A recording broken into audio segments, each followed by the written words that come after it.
ছোটবেলা থেকে বন্ধুরা আমি অনেক আদর যত্নে বড় হয়েছি। আমার বাবা একজন সরকারি কর্মকর্তা ছিল। তিনি মূলত একজন প্রাইমারি স্কুল শিক্ষক ছিল। এলাকার মানুষ তাকে বেশ সম্মান করত। কিন্তু বন্ধুরা, আমার দুটি ভাই, একটি ভাই মোটামুটি ভালো হয়েছে, কিন্তু আরেকটি ভাই সে একেবারেই বলা চলে খারাপ। মানে আমার বড় ভাইয়াকে কোনোভাবেই ভালো মানুষ করতে পারলো না।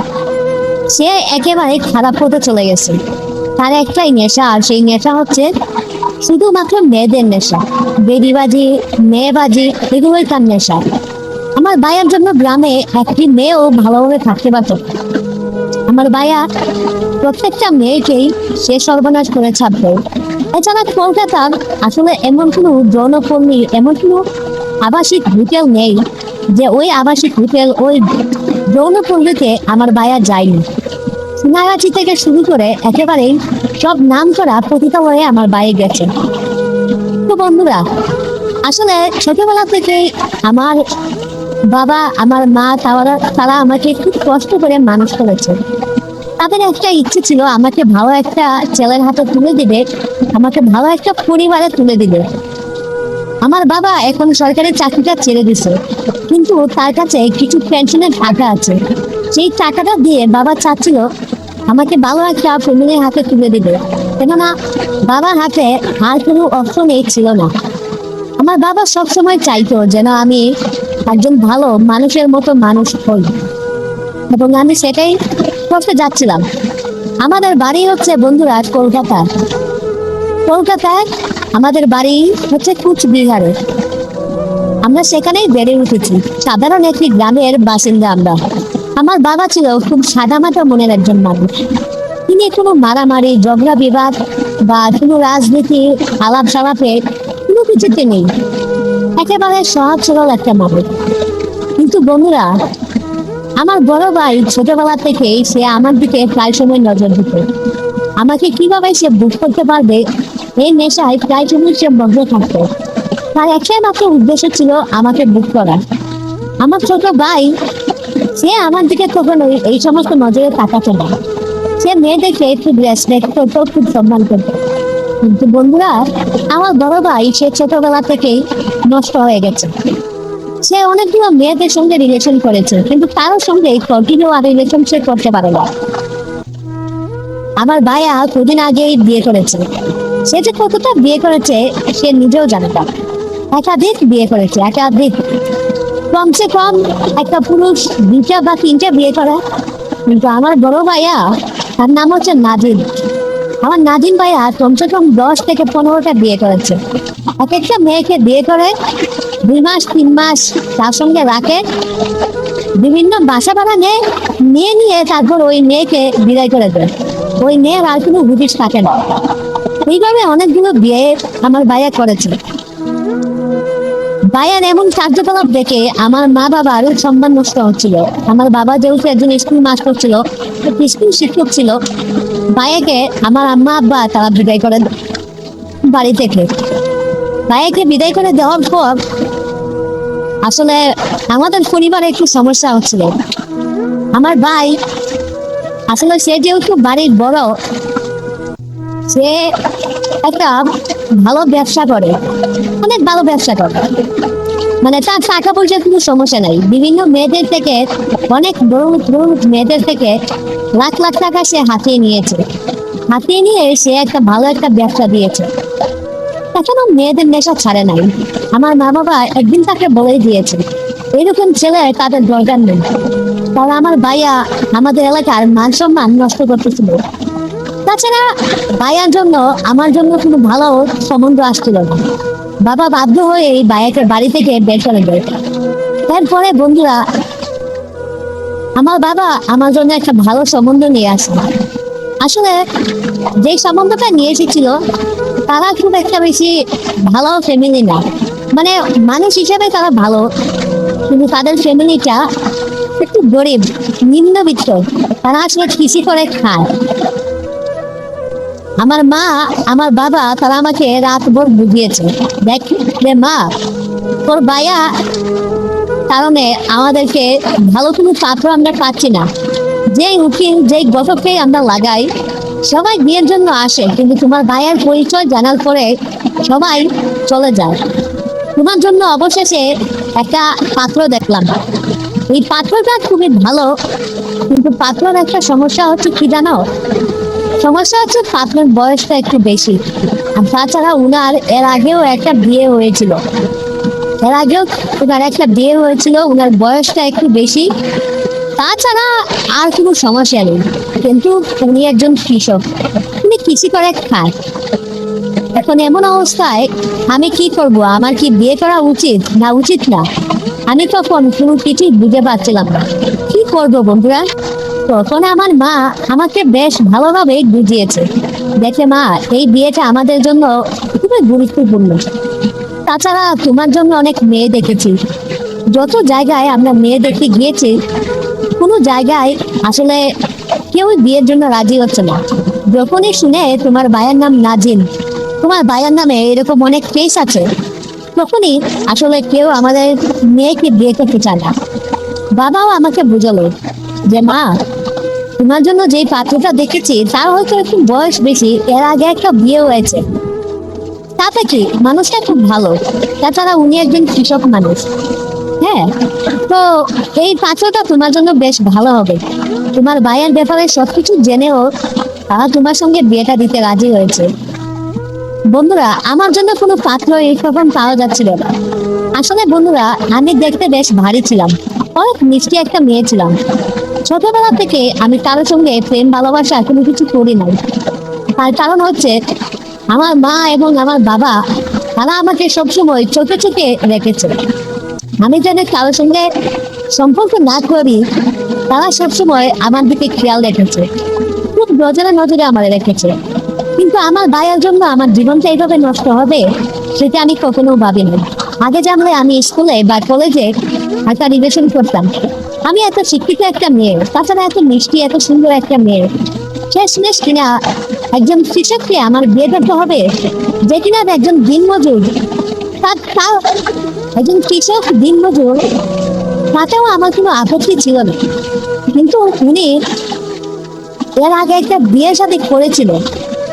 তাছাড়া ওনার বয়স একটু বেশি, আমার চাইতে ডাবল। আমার যেই জায়গায় 16 বছর বয়স ছিল, সেই জায়গায় ওনার বয়স ছিল প্রায় 30 বছর। আমার ডাবল এবার ডাবল বেশি। এরকম একটা পুরুষকে আমি বিয়ে করব, এইটা আসলে আমি, আমার বান্ধবীরা যারা ছিল, আমার আত্মীয় স্বজন, বিষয়টা কেউই আসলে ভালো চোখে দেখে নাই। বিষয়টা আসলে কেউ মেনে নিতে পারে নাই। কিন্তু কি করব, কপালের উপর তো মানুষের কোনো হাত নেই, তাই আমারও কোনো হাত ছিল না। তাছাড়া আমার মা বাবা আমার জন্য আমাকে তারা বিয়ে দেওয়ার জন্য অনেক জায়গায় অনেক পাত্র দেখেছেন। আমার ভাইয়ের পরিচয় শুনে কেউই রাজি হচ্ছিল না। ঠিক ওই টাইমে উনি যেহেতু রাজি হয়েছে, আমার আর তখন কোনো কিছু করারও ছিল না, আমাকে রাজি হতেই হতো। যাক, আমি রাজি হয়েছি। বন্ধুরা, বিয়ে হওয়ার পর মানুষের জীবনে সবথেকে আসল সম্পর্ক হচ্ছে বাসরাত। কিন্তু উনি আমাকে বাসরাতে একটা নারী যে জিনিসটা চায়, আমাকে সেটা দিতে পারে না। পরের দিনও চলে গেল, কিন্তু আমি বুঝলাম হয়তো তিনি আমার সাথে লজ্জা পাচ্ছেন যে আমি এত ছোট একটা মেয়ে, এত অল্প আমার বয়স, তাছাড়া উনার বয়স বেশি। পরবর্তীতে আমি আসলে খোঁজ নিয়ে জানতে পারি উনার আসলে শারীরিক সমস্যা আছে। উনি এর আগে একটা বিয়ে শাদী করেছিলেন, কিন্তু উনার গর্ভে বাচ্চা হচ্ছিল না। উনি আসলে স্ত্রীকে কখনো সুখ দিতে পারে না, যেই কারণে উনার আগের স্ত্রী উনাকে ছেড়ে চলে যায়। তাছাড়া উনি একজন কৃষক মানুষ, উনি দিন আনে দিন খায়। আমি এই কথাটা আমি কার কাছে বলবো? এমন একটা লজ্জার কথা। আমার বাবা তার শেষ সম্বল স্কুলের পেনশনের টাকা দিয়ে আমাকে এত আয়োজন করে অনুষ্ঠান করে আমাকে বিয়ে দিয়েছে। এখন আমি কি করে এই বিয়েটা আমি ভেঙে নিতে পারি? আমি আমার বাবাকে কোন মুখে বলি যে বাবা, তোমরা যার সঙ্গে আমাকে বিয়ে দিয়েছো, এই মানুষটা তো সমস্যা, এই মানুষটা তো শারীরিকভাবে সমস্যা, এই মানুষটা তো আমাকে কখনোই সে শারীরিক সুখ দিতে পারবে না। বাবা, আমি এই স্বামীর সংসার করতে পারবো না। বাবা, আমি এই বিয়েটা ভেঙে দিতে চাই। আমি আমার বাবাকে কোন গ্রুপ দিয়ে আমি বলতে পারতাম। আমার বিবেকে তখন খুব বেশি বাধা দিচ্ছিল। আমি কি করব কোনো কিছুই তখন বুঝে উঠতে পারতেছিলাম না। আমার বিবেকে বাধা দিচ্ছিল। সবকিছু নীরবে সহ্য করে নিলাম। উপরওয়ালার কাছে একটা জিনিসই বললাম, হে উপরওয়ালা, জানি না তুমি আমার ভাগ্যে কি রেখেছো, শুধুমাত্র আমাকে একটা সন্তান দাও। কিছুদিন যাওয়ার পর বন্ধুরা, এইভাবে চললো আমার জীবন। আমি এখন একজন বিবাহিত নারী, শুধুমাত্র কাগজের কলমে। কিন্তু বাস্তবে এখনো আমি বিয়ের কোনো স্বাদ পাই নাই। এখনো আমি স্বামীর আদর্শ হাত ভালোবাসা কোনো কিছু পাই নাই। সবকিছু থেকে বঞ্চিত। কিছুদিন আগে আমার ভাই আমাকে ফোন করলো। আমার বড় ভাই নাজিম ফোন দিয়ে বলতেছে, তোর বড় ভাই তোর কাছে এতটাই খারাপ হয়ে গেলাম যে বাইকে একটা কলও পর্যন্ত দিলি না বিয়ের সময়। বন্ধুরা, আমি বললাম তখন, ভাইয়া, আসলে তোমার নাম তোমার পরিচয় শুনলে কেউ আমাকে বিয়ে করতে রাজি হচ্ছিল না। আমি কি করবো বলো? তখন আমার ভাই নাজিম আমাকে বললো, ঠিক আছে, আমার তো এখন পৃথিবীতে কেউ নেই। আমার মাও নেই, বাবাও নেই, ভাইও নেই, বোনও নেই, কেউ নেই। আচ্ছা ঠিক আছে বোন, আমি তো কখনো তোর কোনো ক্ষতি চাই নাই, শুধু তোর একটু ভালোবাসা চেয়েছিলাম। যাক, কখনো যদি তোর এই ভাইয়ের কথা মনে পড়ে, তুই যদি কখনো বিপদে পড়িস, তাহলে তোর এই ভাইকে তুই কল দিতে পারিস। আমি তখন বললাম, ঠিক আছে ভাইয়া। বন্ধুরা, এইভাবে কিছুদিন গেল। আমার স্বামী আসলে ব্যাংকে কোনো টাকা পয়সা নেই, তার কোনো ডিপিএস নেই, কোনো কিছু নেই। সে একজন কৃষক মানুষ, ওই ধান চাষ করে দিন আনে দিন খায়। এভাবে আসলে একটা মানুষ কখনো চলতে পারে না। কিছুদিন পর বন্ধুরা, আমি একটা বড় অপারেশনে পড়লাম। আমার খুব সমস্যা হলো। আমি আসলে এত বড় একটা অ্যাক্সিডেন্ট করেছিলাম যে আমার খুব সমস্যা।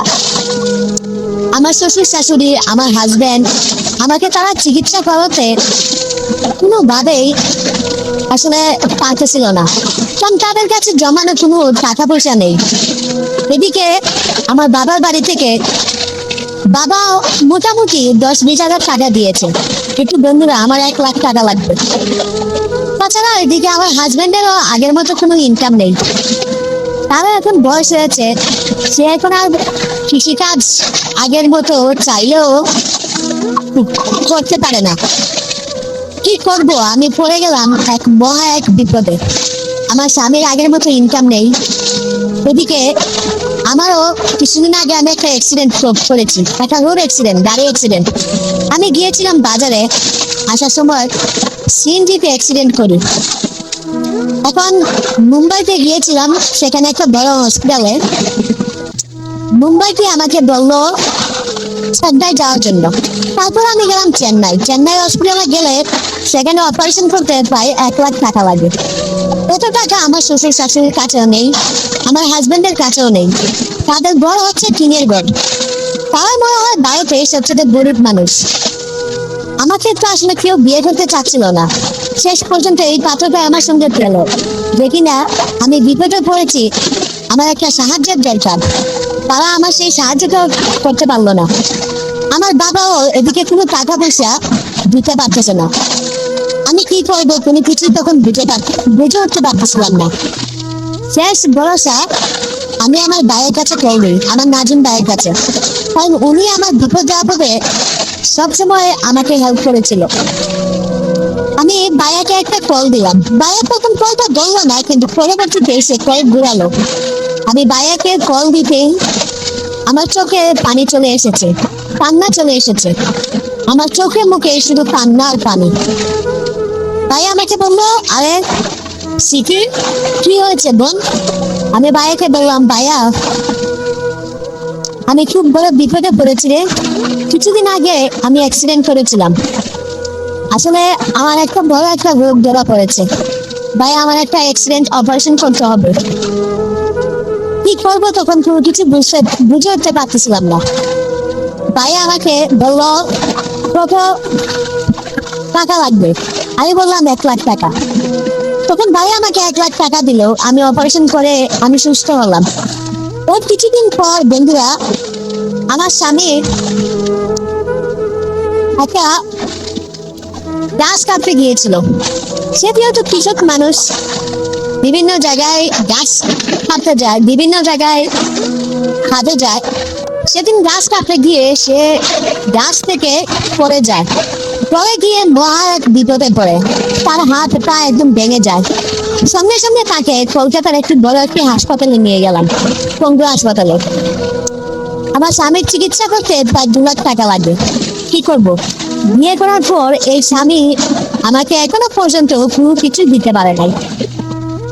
আমি নিজের চিকিৎসা নিজেই করলাম, এখন সে বিপদে পড়েছে, এটাও আমাকেই টানতে হবে। একদিন আমি আমার বড় ভাই নাজিমকে আমাদের বাসায় ডাকলাম। আমার শ্বশুর শাশুড়ি, আমার ভাই এসেছে, তারা খুব খুশি হয়েছে। তারা আমাদের বাড়িতে এসে বলতেছে, বৌমা তোমার ভাই এসেছে, তোমার ভাইকে দুপুরের খাবার দাও। আমার শ্বশুর শাশুড়ি দেখলাম মুরগির মাংস, তারপর হচ্ছে মাছ, তাছাড়া অনেক ভালো ভালো রান্না করেছে। কেননা এর আগে আমার ভাই আমাকে 1 লাখ টাকা দিয়েছিল। এই বিষয়টা আমি আমার শ্বশুর শাশুড়িকে জানিয়েছিলাম। এখন আমার হাজবেন্ডের চিকিৎসার জন্য প্রায় অনেক টাকা লাগবে। যেহেতু আমার ভাই এখন বাড়িতে এসেছে, তাছাড়া আমার মা বাবা কেউ জানে না। আমি আমার শ্বশুর শাশুড়িকে বলেছিলাম মা বাবার কাছে বিষয়টা যেন তারা না বলে যে ভাই আমার বাড়িতে এসেছে। তখন আমার শ্বশুর শাশুড়িও তারা বিষয়টা বলে নাই। তারপর বন্ধুরা, ভাইকে আমি অনেক আদর করলাম, অনেক সোহাগ করলাম, অনেক স্নেহ করলাম, ভালো মন্দ কিছু খেতেও দিলাম। তখন আমার ভাই বললো, তেমন একটা পরিবারে তুই বিয়ে করেছিস যে কিনা তোকে কোনো টাকা পয়সাই দিতে পারে না। দেখ, তোর বিয়ের আগে আমি বলেছিলাম না যে আমার এক বন্ধু আছে, তোকে বিয়ে কর, সুখে থাকতে পারছি। বন্ধুরা, আমার ভাই আমার জন্য একটা পাথর দেখেছিল। মূলত উনি যাকে ভালোবাসতো, তার বন্ধুর ভাই, তাকে বিয়ে করলে ভাইয়া অনেক টাকার মালিক হতে পারতো, অনেক সয় সম্পত্তির মালিক হতে পারতো, আর আমিও বেশ রাজরানীর মতো সুখে থাকতে পারতাম। কিন্তু তখন আমার বাবা কোনোভাবে রাজি হচ্ছিল না। আমি আমার মা বাবার বিরুদ্ধে গিয়ে ভাইয়ার এই বিয়েতে আমি রাজি হতে পারতেছিলাম না। তাছাড়া ছোটবেলা থেকেই আমার ভাই আমাকে অনেক বেশি পছন্দ করতো। সে আসলে মামাতো বোন, চাচাতো বোন কাউকে ছাড়ে নাই। আমার দিকেও বেশ কয়েকবার নজর দিয়েছে। কেননা বন্ধুরা, আমি দেখতে শুনতে বেশ ভালো ছিলাম, অনেক সুন্দরী ছিলাম। আমার দিকে বেশ কয়েকবার সে নজর দিয়েছে, অনেকবার আমাকে সে গ্রুপ করতে চাইতো। আমার ভাই আমাদের বাড়িতে তো এসেছে, কিন্তু সে আমাকে এতগুলো টাকা এখন কেন দিবে? আমি ভাইকে বললাম, ভাইয়া আমার হাজবেন্ড তো একটা বিপদে পড়ছে, অনেক টাকার দরকার, ভাইয়া তুই কি পারবি আমাদেরকে একটু হেল্প করতে? তখন আমার ভাইয়া বললো, দেখ, এর আগে তোকে আমি 1 লাখ টাকা দিয়েছি, এইবার তোর হাজবেন্ড বিপদে পড়েছে, তেমন একটা পরিবারে তুই বিয়ে করেছিস যার বলার বাইরে। ভাইয়া আমাকে আমার রুমে নিয়ে এসে দরজা বন্ধ করে দিল। আমার শ্বশুর শাশুড়ি সবাই বাড়ির বাহিরে ছিল। আমি আমার শ্বশুর শাশুড়িকে বললাম, ভাইয়ের কাছ থেকে আমি অনেক টাকা হাওয়ার চাইবো, তবে শ্বশুর শাশুড়ি, আম্মা আব্বা আপনারা একটু দূরে থাকবেন, ভাইয়ের সঙ্গে আমার পার্সোনাল কিছু আলাপ আছে, ভাইকে বুঝিয়ে বলতে হবে। ভাইয়া আমার রুমে এসে এই দরজাটা বন্ধ করে দিল। আমি ভাইয়াকে বললাম, ভাইয়া দরজা কেন অফ করেছিস? ভাইয়া বললো, তোর সঙ্গে আমার কিছু গোপন কথা আছে। আমি ভাইয়াকে বললাম, পার্সোনাল কথা থাকতেই পারে, তাই বলে কি তুই দরজা বন্ধ করবি? ভাইয়া বললো, ঠিক আছে, আমি দরজা খুলে আমি চলে যাই। তখন আমি ভাইকে বললাম, না ভাইয়া, তোর চলে যেতে হবে না, কি বললি বল। তখন আমার ভাইয়া বললো, আচ্ছা তুই কি সুখে আছিস? বিয়ে করেছিস এতদিন হয়েছে, প্রায় 2 বছর হয়ে গেছে, এখনো তোর বাচ্চা কাচ্চা হচ্ছে না কেন রে? এদিকে তোর স্বামী কোনো ইনকাম কোনো কিছু করতেই পারতেছে না, কেন এমন কেন? আচ্ছা কি হয়েছে আমাকে একটু খুলে বলতো। আমি ভাইয়াকে কোনো কিছুই বললাম না। তখন আমার ভাইয়া আমাকে বলতেছে, দেখ নিশিতা, স্মৃতি, আসলে তোকে আমি ছোটবেলা থেকে অনেক বেশি পছন্দ করতাম, কিন্তু আমার বাবার কারণে আমি আসলে তোকে আমি কাছে পাই নাই। আমি জীবনে অনেক মেয়েকে বুক করেছি, কিন্তু স্মৃতি, তোর উপর আমার একটা চাহিদা আছে রে, তোকে আমি খেতে চাই।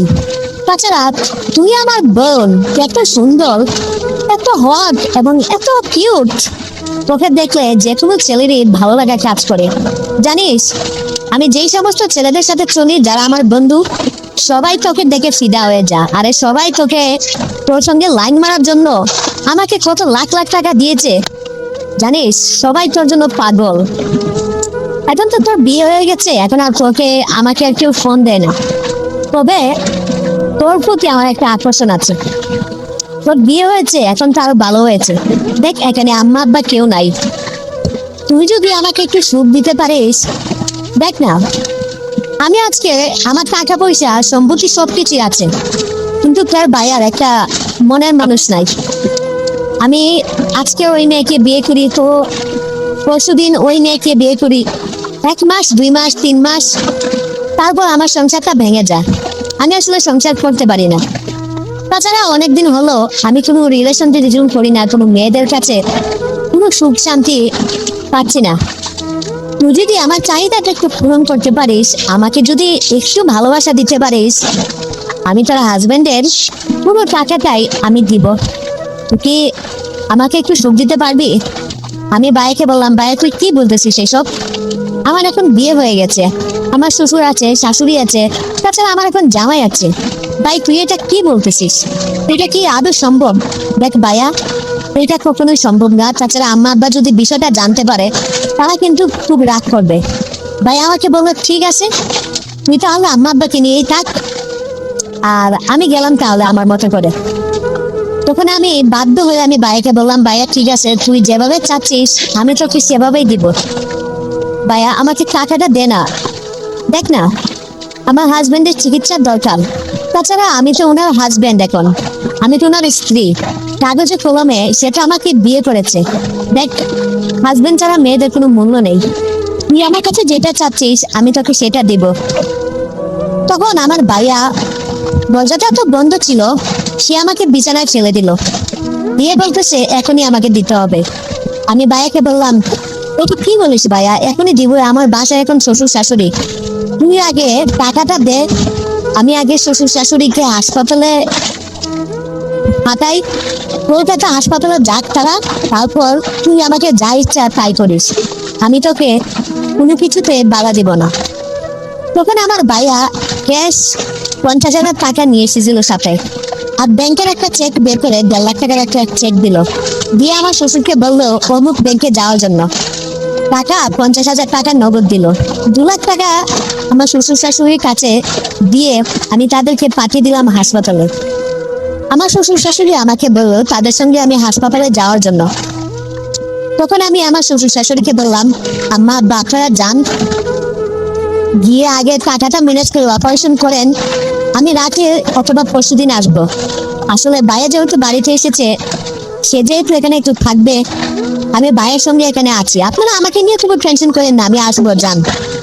ওখানে আমার শ্বশুর শাশুড়ি এবং আমার হাজবেন্ডের বোন, মানে আমার ননদ, সবাই হাসপাতালে দিকে চলে গেল। আর এদিকে তখন বাসায় কেউ ছিল না, আমার ভাইয়া আর আমি ছিলাম। বন্ধুরা, ও ভাইয়া ছোটবেলা থেকেই আমাকে সে ফলো করতো, আমি এত সুন্দর। আসলে আমার বডি ফিগারটা একটু মোটা ছিল, আমার ভাইয়া সেটা খুব বেশি পছন্দ করতো। সে প্রায় সময় এটা বুক করতে চাইতো, কিন্তু আমার মা এবং আমার বাবা আমাকে চোখে চোখে রাখতো বিদায় ভাইয়া এই সুযোগটা কখনোই পায় নাই।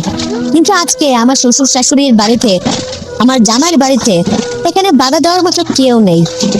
আমার ভাইয়া আমাকে অ্যাগ্রেসিভ ভাবে সে আমাকে কাছে পেয়েছে, এবং সে এতদিন যেটা চেয়েছিল আজকে সে সেটা পেয়েছে।